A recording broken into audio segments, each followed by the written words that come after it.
Think about the last time you genuinely felt good. Not just functional, not just caffeinated enough to make it through the day, but actually energized, sharp, present, like the version of yourself you used to be without even trying. For a lot of American men right now, that memory is fuzzy, and the distance between who they are today and who they remember being keeps quietly growing. You wake up tired. You push through tired. You go to bed tired. And somewhere between the alarm going off and the third cup of coffee, there's this voice in the back of your head that says, "This isn't right. I shouldn't feel this way. Something is off." Here's what nobody is telling you clearly enough. That voice is correct. What you're experiencing is not just stress.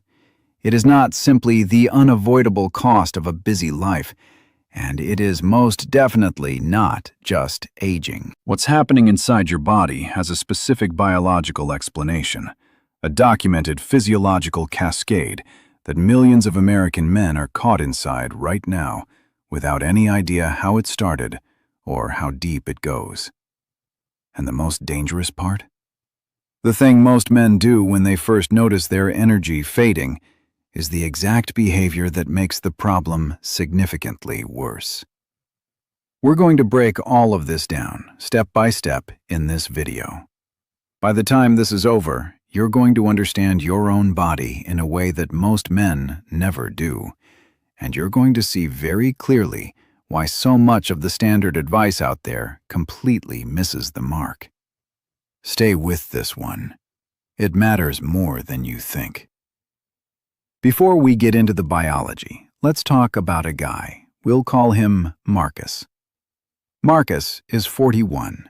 He lives in the suburbs of Atlanta, works in project management, has 2 kids under 10, and by every external measure, is doing fine. He's not sick. He doesn't have a diagnosis. He exercises 3 or 4 times a week because he knows he should. He doesn't drink much. He goes to his annual physical, and his doctor tells him his numbers look pretty normal for his age. But Marcus has been feeling off for about 3 years. Not dramatically off, nothing he could point to in a single conversation, just a slow, steady erosion. He used to get up before his alarm. Now he hits snooze twice and still feels like he needs another hour. He used to have ideas at work, energy for his kids after dinner, interest in things outside of survival mode. Now most evenings he's just waiting to get to the couch. He's tried fixing it. New workout program, better sleep schedule, vitamins. Even went through a phase of waking up at 5 a.m. because a podcast told him successful men do. None of it moved the needle in any lasting way. Marcus is not unusual. He is, in fact, remarkably common, and what's happening inside his body is something most conventional medicine is not designed to catch, because the tests being ordered aren't asking the right questions, and the advice being given isn't addressing the right system. Here's the foundational thing you need to understand, and this is where everything else in this video builds from. The human body has an ancient, deeply wired alarm system. Scientists call it the hypothalamic pituitary adrenal axis, the HPA axis. Its job, evolutionarily, was simple and critical: keep you alive when something is trying to kill you. When a threat appears, this system fires. Cortisol, your primary stress hormone, surges into the bloodstream. Your heart rate climbs. Blood sugar spikes. Digestion shuts down temporarily. Your immune response is suppressed. Every available resource in your body gets redirected toward one thing: immediate survival. In the African savanna, this system was a lifesaver, a genuine, literal lifesaver. In the modern American life that Marcus is living, and that millions of men are living, it has become something else entirely. Because here's the problem. Your nervous system cannot tell the difference between a predator and a deadline. It cannot distinguish between physical danger and the anxiety of a performance review. The mortgage, the difficult conversation with your spouse, the notification you've been avoiding, the ambient pressure of financial uncertainty. Your body processes all of it through the same ancient alarm system that was designed for short, intense, resolved threats. And unlike a predator, which either catches you or doesn't, and then it's over, modern stressors never fully resolve. They're always there, quietly pinging the alarm system, keeping cortisol elevated at a low, chronic, persistent level that the body was never designed to sustain. That's the setup. Now here's where it gets important. One of the most consistent findings in endocrinology research over the last 3 decades is what's sometimes called the cortisol-testosterone seesaw. These two hormones exist in a biological tension with each other. When cortisol is elevated, testosterone production is actively suppressed. The mechanism runs through the pituitary gland and the hypothalamus. Cortisol essentially signals to the hormonal control centers in the brain that now is not the time for testosterone-driven behaviors. Growth, reproduction, muscle building, drive, libido, assertiveness. All of these are testosterone-associated functions that the body considers non-essential during a threat response. In short bursts, this suppression is harmless. Cortisol spikes, testosterone dips temporarily, the threat resolves, the system rebalances. But when cortisol is chronically elevated, as it is for a significant and growing percentage of American men, the suppression of testosterone isn't temporary. It becomes the body's new baseline. Month after month, the hormonal environment shifts. Testosterone dips, stays low, and then lower. Not dramatically enough to show up as a clean clinical number on a standard blood panel, but enough to fundamentally change how a man feels, thinks, moves, and experiences his own life. Think about what Marcus described. Low energy that doesn't respond to more sleep. Reduced motivation and drive. Difficulty holding on to muscle despite consistent exercise. Mood that's flat or irritable without obvious cause. Mental sharpness that feels like it's behind glass. Libido that's quietly dropped off. A general sense that something is missing, but no single thing he can point to. This is what chronic cortisol-driven testosterone suppression looks like in a real American man's daily life. Not a dramatic medical crisis. A slow erosion. A steady dimming of things that used to come naturally. And here's the part that most men never hear. This is not inevitable. It is not irreversible. It is a physiological pattern with a cause, with a mechanism, and with a path out of it. But only if you understand what's actually driving it. Now we get to the core mistake, the one that's in the title of this video. And I want you to pay close attention here because this is the part where most men's instincts work directly against them. When a man starts to feel his energy dropping, when the drive fades, when the mornings get harder, when the spark dims, what does American culture tell him to do? Push harder, get up earlier, work out more intensely, drink more coffee, add another supplement stack, follow a new protocol, optimize your morning routine, hustle through it, no excuses, grind harder than your feelings. And so that's what men do. Marcus did it. He signed up for a 5 a.m. workout program. He started taking a pre-workout with 300 milligrams of caffeine. He downloaded productivity apps and optimized his schedule within an inch of its life. He pushed and pushed and pushed, because that's what you do when you feel like you're falling behind. And here's what happened. For about 3 weeks, it seemed to work. He felt more alert, more driven, more like himself. Then it collapsed, worse than before, more tired, more irritable, sleep worse, gym performance declining. That 3 a.m. wake-up that wouldn't go away. This is not a willpower failure. This is predictable biology. When a physiologically depleted system is forced to output more through stimulation, through caffeine, through overtraining, through sleep restriction, through relentless scheduling, the nervous system complies temporarily by squeezing the last reserves out of an already taxed adrenal system. Cortisol goes higher. The body generates one more surge of stress-driven output, but the cost is enormous. Every forced surge deepens the underlying deficit. Sleep quality deteriorates further because an overstimulated nervous system cannot access the deep, restorative sleep stages where actual hormonal replenishment occurs. Testosterone drops further. Inflammation increases. Blood sugar regulation becomes less stable. The body's ability to recover between efforts gets progressively worse. And the next morning, you need more caffeine than yesterday just to reach the same baseline. The pre-workout that used to hit hard barely moves the needle. The 5 a.m. alarm starts to feel physically cruel.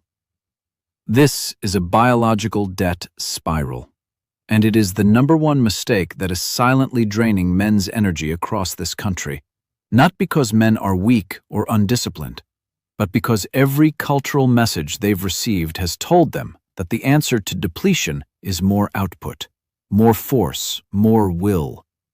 The biology says the opposite.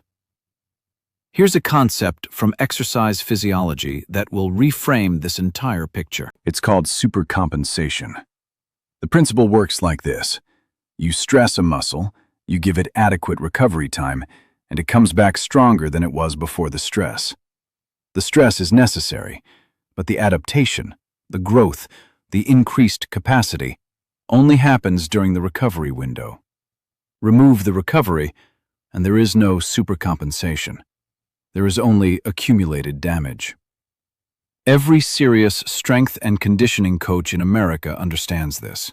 It's why elite athletes have structured rest days. It's why periodization, planned cycles of load and recovery, is the foundation of every effective training program. Pushing without recovery doesn't build strength. It produces overtraining syndrome, a well-documented clinical condition characterized by, among other things, chronically suppressed testosterone, elevated cortisol, persistent fatigue, impaired performance, and mood disturbance. That list should sound familiar. Now here's the insight that changes everything. This principle doesn't just apply to physical training. It applies to life. Your nervous system, your endocrine system, your cellular energy production, all of it operates on the same fundamental cycle. Stress, then recovery. Load, then restoration. Output, then replenishment. When the recovery phase is chronically eliminated, when rest is culturally coded as weakness and downtime is treated as wasted productivity, the entire system degrades in exactly the way exercise physiology predicts. Marcus wasn't failing to try hard enough. He was trying so hard that he never let the system recover. And the system was telling him, in every way it could, that it needed something different. We're about halfway through this, and I want to flag something important before we move into solutions, because what comes next is the section most men skip in videos like this. And it's also the section that tends to matter most. We've talked about the stress hormone loop. We've talked about the mistake of pushing harder. Now we're going to talk about the 3 biological pillars that either support recovery or make it impossible. And then we're going to talk about the hidden variable that almost no health content addresses, the one that can make everything else not work, even when you're doing everything right. Stay with this, because this next part is where the real shift happens. The first pillar is sleep, and not just any sleep, the right kind, in the right amounts, at the right time. Sleep is not a passive resting state. It is an intensely active biological process, during which the body performs maintenance functions that are biologically impossible to accomplish any other way. During deep, slow-wave sleep, The pituitary gland releases the largest pulse of growth hormone it produces all day. Testosterone synthesis is tightly linked to sleep duration. Research published in the Journal of the American Medical Association found that men who slept 5 hours per night for 1 week showed testosterone levels equivalent to someone 10 years older. 1 week, 5 hours, 10 years of hormonal aging. The brain's glymphatic system, a waste clearance network that flushes inflammatory byproducts accumulated during wakefulness, only activates meaningfully during sleep. Cortisol, which should be at its lowest point in the early morning hours, is regulated and calibrated by sleep architecture. When that architecture is disrupted, whether by short duration, poor quality, inconsistent timing, or the blue light suppression of melatonin that comes from phones and screens, the entire hormonal cascade is affected. And here's the cruel irony for men caught in the depletion loop. A chronically overstimulated nervous system often cannot access deep sleep, even when the opportunity is there. The system is running too hot to downshift into the restorative stages. So the man lies in bed for 7 hours, technically sleeping, but cycling through shallow sleep and stress response activation rather than the deep restoration his body desperately needs. He wakes up exhausted despite the hours logged and assumes he just needs more coffee. He needs less cortisol, not more caffeine. The second pillar is nutrition, specifically the way that American dietary patterns systematically undermine hormonal stability in ways most men never connect to how they feel. Here's what a typical day looks like for a lot of men in this country. Skip breakfast or grab something fast and high carb, crash by mid-morning, power through on coffee, eat a large lunch that spikes blood sugar and then drops it hard by 2 in the afternoon, snack on whatever's around, have a heavy dinner late in the evening. Repeat. Every blood sugar spike is followed by a crash, and every crash triggers a cortisol response, the body treating low blood sugar as a threat and firing the same alarm system we've been talking about this entire video. For men who eat this way, cortisol isn't just elevated because of work stress or life pressure. It's being activated multiple times a day by the food pattern itself.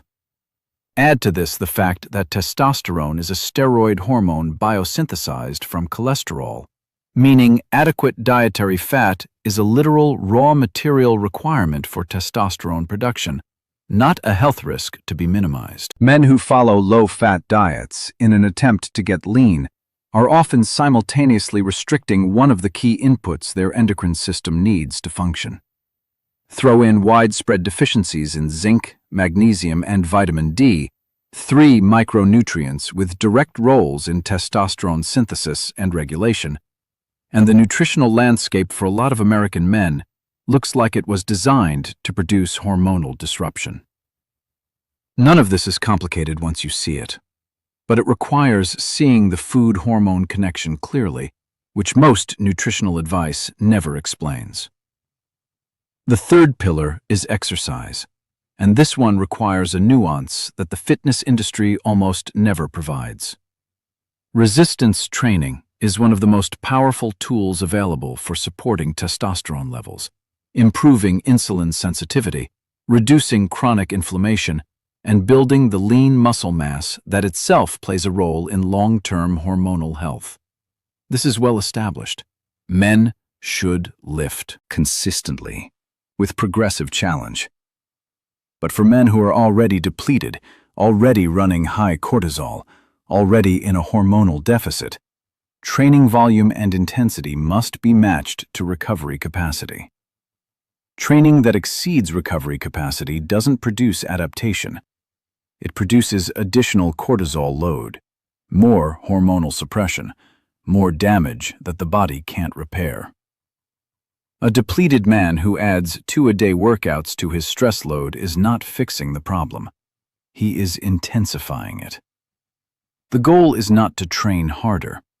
It is to train in a way that the body can actually recover from, and to take the recovery itself as seriously as the training.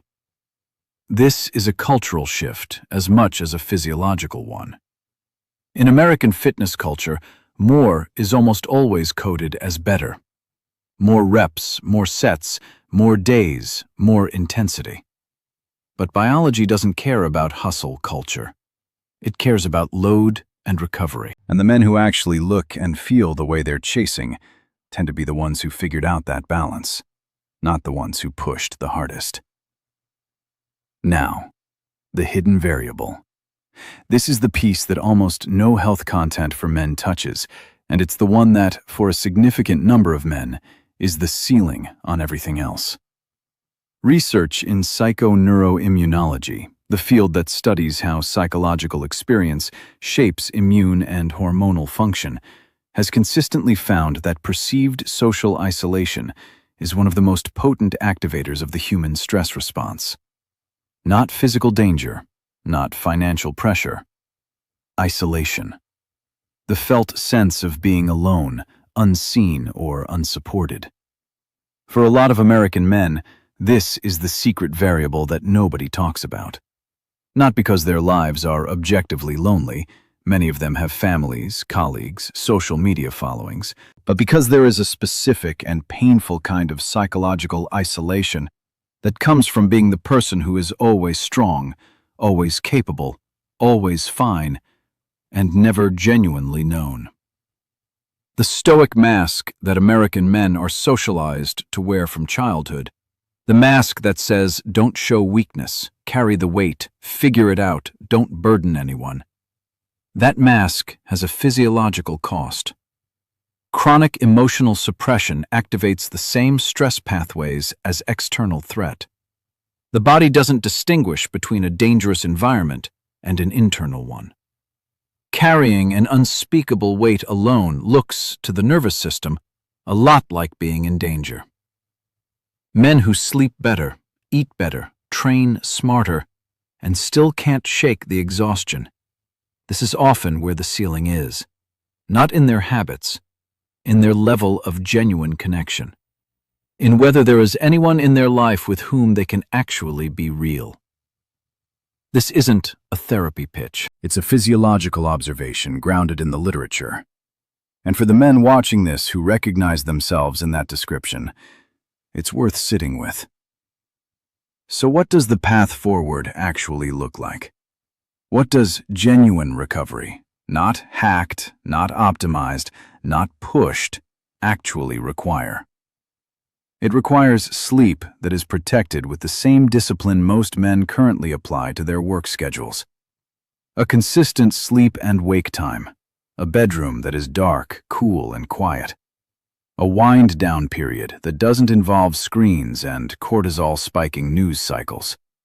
7 to 9 hours, not as a luxury, but as the biological foundation without which nothing else works well.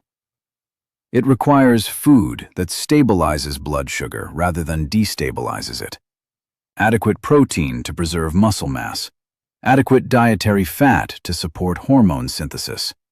Micronutrient density. Real food, not just macros, and a pattern of eating that doesn't put the HPA axis in alarm mode 3 times before noon.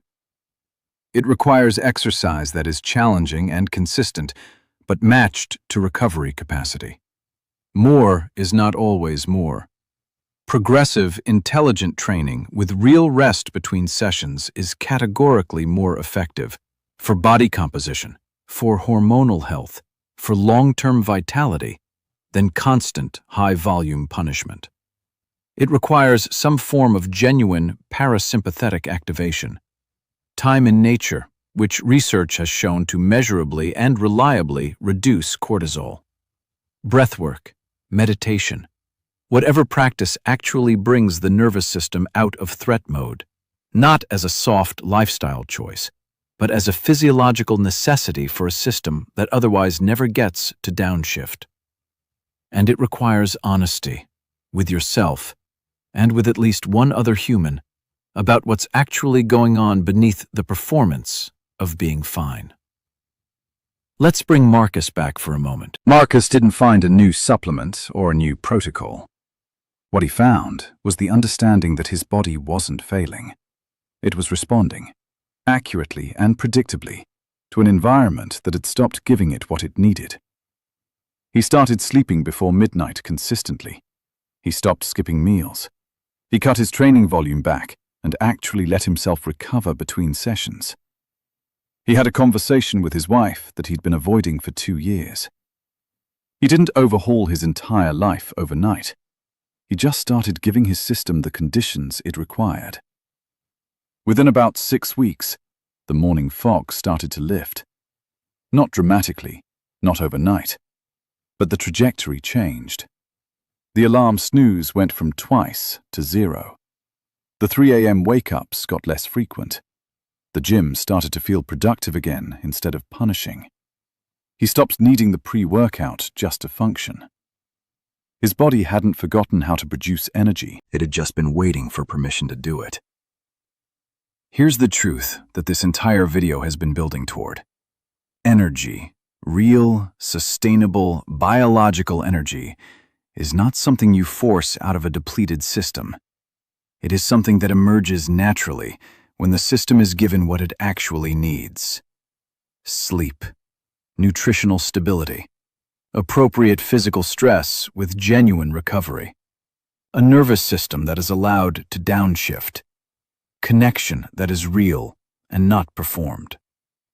The men in America who are struggling right now are not struggling because they're weak.